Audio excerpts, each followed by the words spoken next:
Bienvenidos al Mundo Ahora, el espacio de France 24 para analizar los hechos más destacados de la jornada. Soy Valentina Torres Sánchez y es un gusto acompañarlos. Vamos con los titulares.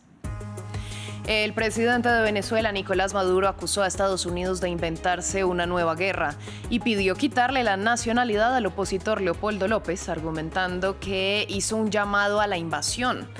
A su vez, las fuerzas militares también se unieron al rechazo del gobierno. Esto luego del anuncio del despliegue del mayor portaaviones estadounidense en el Caribe. Donald Trump ya va camino a Asia para su primera gira por ese continente. Esto en medio de la expectativa por una posible reunión con el presidente chino Xi Jinping en Corea del Sur. A bordo del Air Force One se declaró decepcionado de Canadá, con quienes congeló las negociaciones comerciales. Hay expectativa en Irlanda, donde avanza el conteo de votos y la izquierdista Catherine Connolly se perfila como la nueva presidenta. Incluso su rival en la contienda y candidata del oficialismo, Heather Humphreys, ya la felicitó por su victoria. Ahora afronta el reto de unificar al país en un cargo mayormente ceremonial.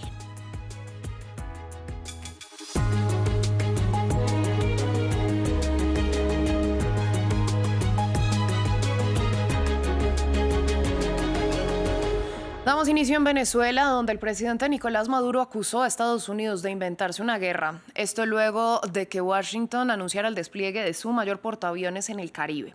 Maduro también acusó a la oposición venezolana de hacer un llamado a la invasión, por lo que pidió que se le retire la nacionalidad al opositor Leopoldo López. Las Fuerzas Armadas también condenaron el supuesto llamado a una invasión hecho por la derecha. Todo ello en medio de la declarada lucha de Donald Trump contra el narcotráfico, que ha llevado a las fuerzas de la Unión Americana a realizar al menos 10 ataques en el Caribe y el Pacífico contra presuntas narcolanchas. Y el pueblo de los Estados Unidos lo sabe. Se están inventando una nueva guerra eterna. Prometieron que más nunca se metían en una guerra. Y se están inventando una guerra que nosotros vamos a evitar. ¿Con qué? Con la movilización de los pueblos de América del Sur. Porque América del Sur y el Caribe todo dice no a la guerra, sí a la paz, sí a la prosperidad, sí a la armonía y a la convivencia. La tensión no solo se mantiene con Venezuela, sino también con Colombia. Trump incluyó el viernes al presidente Gustavo Petro, aparte de su familia, y al ministro del Interior de Colombia, Armando Benedetti, en la llamada lista Clinton, tras señalarlos de contribuir con el tráfico de narcóticos. Una afirmación ampliamente rechazada por el gobierno de Bogotá. Pero, ¿qué es la lista Clinton del Departamento del Tesoro de Estados Unidos y qué implica la inclusión? Nos lo explica Jesús Yajure. Se le conoce coloquialmente como la lista Clinton y el presidente colombiano Gustavo Petro es el más reciente integrante de ella. Oficialmente se le denomina como la lista de nacionales designados y es administrada por la Oficina de Control de Activos Extranjeros o la OFAC del Departamento del Tesoro estadounidense. Esta lista fue lanzada en 1995 por orden del entonces presidente estadounidense Bill Clinton, ampliando el sistema de sanciones de la OFAC creada en 1950 como una herramienta de política exterior para bloquear activos chinos y norcoreanos tras la guerra de Corea. Estar en estas listas es sinónimo de aislamiento bancario y de buena parte del sistema financiero mundial. El objetivo de las listas: impedir actividades ilícitas, bloquear activos, prohibir transacciones, aplicar sanciones e identificar amenazas. Desde entonces incluye a aquellos considerados como amenazas para la seguridad nacional de los Estados Unidos. Las listas incluyen individuos, empresas, entidades, países o grupos, individuos designados terroristas, narcotraficantes, personas vinculadas a regímenes autoritarios, embarcaciones y aeronaves. Aunque Harry Truman fue el primer mandatario en usar este sistema de sanciones, fue el presidente Bill Clinton quien la usó de manera expansiva, cuando en 1995 incluyó 46 personas vinculadas al grupo narcotraficante colombiano denominado Cártel de Cali, además de 18 personas y 12 grupos designados como amenazas para el proceso de paz en Medio Oriente, lo que acabó dándole su apodo informal de la lista Clinton. Actualmente contiene decenas de miles de nombres, dentro de los cuales se incluyen a Vladimir Putin, el ayatolá Ali Khamenei, Nicolás Maduro o el juez brasileño Alexandre de Moraes. Y es una lista casi viva, siempre se mantiene actualizada y la OFAC no conserva versiones anteriores, simplemente añade o elimina integrantes según las circunstancias y no provee los motivos políticos o legales de sus cambios. Cambiamos de tema, pero seguimos hablando del presidente Trump, quien ya va camino a su primera gira por Asia. En Malasia participará de la cumbre de la ASEAN y posteriormente viajará a Corea del Sur para la reunión de la APEC. Es justamente en el marco de ese segundo encuentro donde podría reunirse con el presidente chino Xi Jinping el jueves. Ampliamos a continuación. Los ojos del mundo puestos en la gira del presidente Donald Trump en Asia. Malasia, Japón y Corea del Sur son los destinos del mandatario estadounidense, que durante 5 días intentará realizar acuerdos comerciales con la región más golpeada por sus políticas arancelarias y buscará establecer diálogos sobre los considerados minerales críticos. Un anunciado encuentro con el mandatario chino Xi Jinping genera expectativas a pocos días del fin del ultimátum de Trump, que amenazó con imponer nuevos aranceles del 100% al gigante asiático a partir del 1 de noviembre. El presidente estadounidense confía que también podrían hablar de la guerra en Ucrania. Tengo una buena relación con el presidente Xi. Nos reuniremos, tendremos una buena reunión. Estoy bastante seguro que tendremos una gran reunión. Pero creo que haremos buenos negocios. Uno de los temas que trataremos es la guerra entre Rusia y Ucrania. Están matando a 7.000 personas a la semana, en su mayoría soldados, y sin duda hablaremos de eso. Y a él también le gustaría que terminara.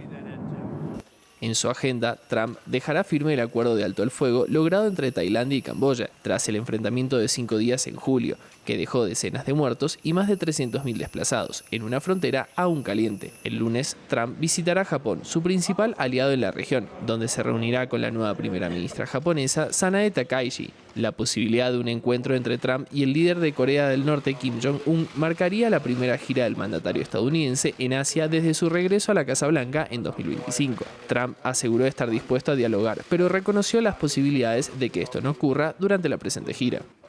Vamos a Estambul, donde avanzan los diálogos entre las delegaciones de Pakistán y Afganistán, buscando una salida al conflicto que enfrenta a ambas naciones en la frontera común.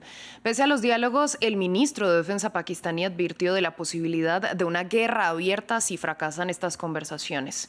Conectamos con Adrià Rocha, corresponsal de France 24. Adrià, buenas tardes. Hablemos del contexto de estos enfrentamientos y de estos diálogos.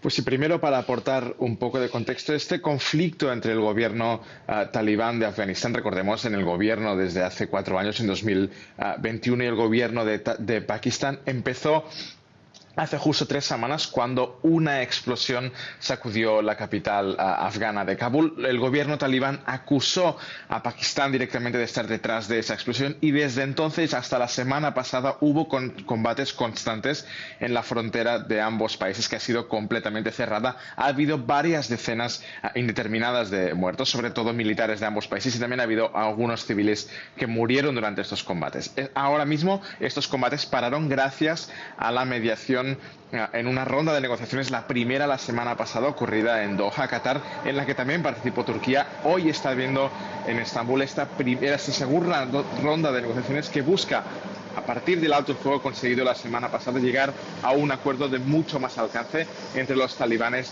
y el gobierno pakistaní. De momento esta ronda se espera que dure varios días. En los próximos días continuará con la amenaza, eso sí, que ha dicho el propio ministro de Defensa pakistaní, que ha asegurado que si las negociaciones en Estambul no dan frutos, es muy probable que en los próximos días la guerra entre Pakistán y Afganistán no solo recomience, sino que lo haga con muchísima más intensidad de lo que lo hizo hace las semanas pasadas.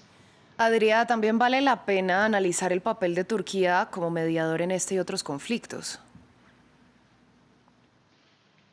Pues sí, sin duda, porque Turquía en los últimos meses o incluso años se ha convertido en uno de los polos del mundo y sobre todo de la región. Eso sí, en lo que se respecta a mediación de conflictos, Turquía ha mediado en los conflictos entre Etiopía y algunas de sus milicias. También, sobre todo, Estambul fue el epicentro de las negociaciones entre Rusia y Ucrania durante la primavera de este mismo año, que llegaron a algunos acuerdos como intercambios de prisioneros, pero que no han servido hasta la fecha para llegar a ningún tipo de acuerdo que consiga parar la invasión rusa empezada encabezada en febrero de 2022 en contra de Ucrania. Por última parte, Turquía también ha tenido parte en las últimas negociaciones que fructificaron hace algo más de una semana con ese último alto el fuego en Gaza conseguido entre la milicia de Hamas e Israel. De hecho, en este último caso, Turquía tuvo un papel primordial, según el propio presidente de los Estados Unidos, Donald Trump, en convencer a la milicia palestina de Hamas para aceptar este plan de Trump, esta propuesta de alto el fuego, para que paulatinamente Israel se vaya sacando su ejército de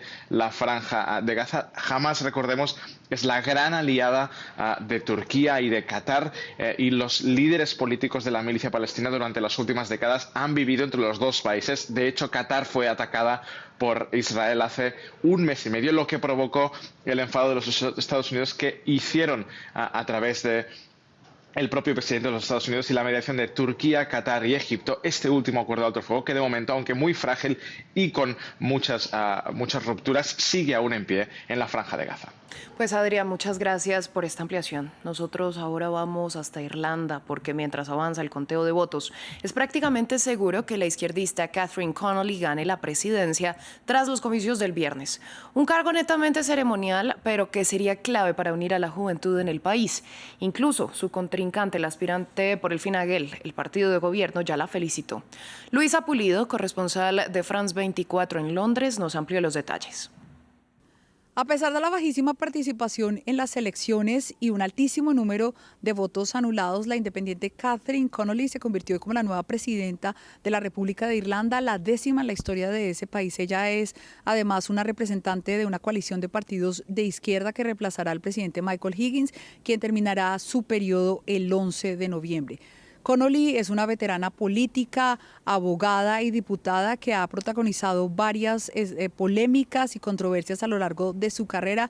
Ha tomado mucha distancia muy crítica de Londres, de Bruselas, de la Unión Europea, de Estados Unidos y más recientemente de Israel, y ha hecho campaña por la reunificación de la isla de Irlanda. Ha hablado de la importancia de modificar el rol del presidente que se encarga de las relaciones internacionales. Se espera entonces que establezca y mantenga buenas relaciones con el gobierno del Fianna Fáil, que es un partido de centro derecha, que se espera también que dentro de sus prioridades impulse una agenda social enfocada con el costo de vida, que es una de las grandes preocupaciones de los irlandeses. Heather Humphrey, que era la otra candidata con la que Connolly se disputaba la presidencia, la ha felicitado, ha reconocido su victoria y ha dicho que espera que su gobierno sea en beneficio de todos los irlandeses. Y también la presidenta del Sinn Féin, que se conocía como el brazo político del IRA, Mary Lou McDonald, ha dicho que esta ha sido una victoria importante. Sin embargo, los expertos se preguntan si con el pasado, las posiciones radicales que ha tenido Connolly en el pasado a la hora, por ejemplo, de hablar del gasto de defensa que tiene Irlanda, no generará fricciones con el partido de centro derecha Fianna Fáil y el primer ministro Michael Martin. Hablamos ahora de la guerra en Ucrania. Rusia mató al menos a 4 personas, 2 de ellas en la capital, en una nueva ofensiva aérea durante la madrugada del sábado, según informaron las autoridades ucranianas. La Fuerza Aérea de Kiev indicó que Moscú lanzó al menos 9 misiles y 62 drones, 50 de los cuales fueron interceptados por las defensas antiaéreas. Moscú también aseguró que anoche interceptó 121 drones ucranianos sobre su territorio. Un día más siguen los ataques mientras se aleja la resolución diplomática prometida por Donald Trump, que esta semana anunció nuevas sanciones para Rusia tras declararse decepcionado por la falta de voluntad negociadora de su homólogo Vladimir Putin. Finalizamos con deportes porque el número 2 del mundo, hablamos de Jannik Sinner, venció al australiano Alex de Minaur en la primera semifinal en el torneo ATP 500 de Viena. Esta será la octava final de este 2025 para el italiano, que aspira a conquistar un cuarto título después del Abierto de Australia, Wimbledon y el Torneo de Pekín. En la final se enfrentará al alemán Alexander Zverev, quien venció en la otra semifinal al italiano Lorenzo Musetti. Así llegamos al final de esta emisión de noticias. A ustedes les agradecemos su sintonía. Les recordamos que pueden ampliar todo nuestro contenido en la web france24.com. Quédense con nosotros que volvemos en breve.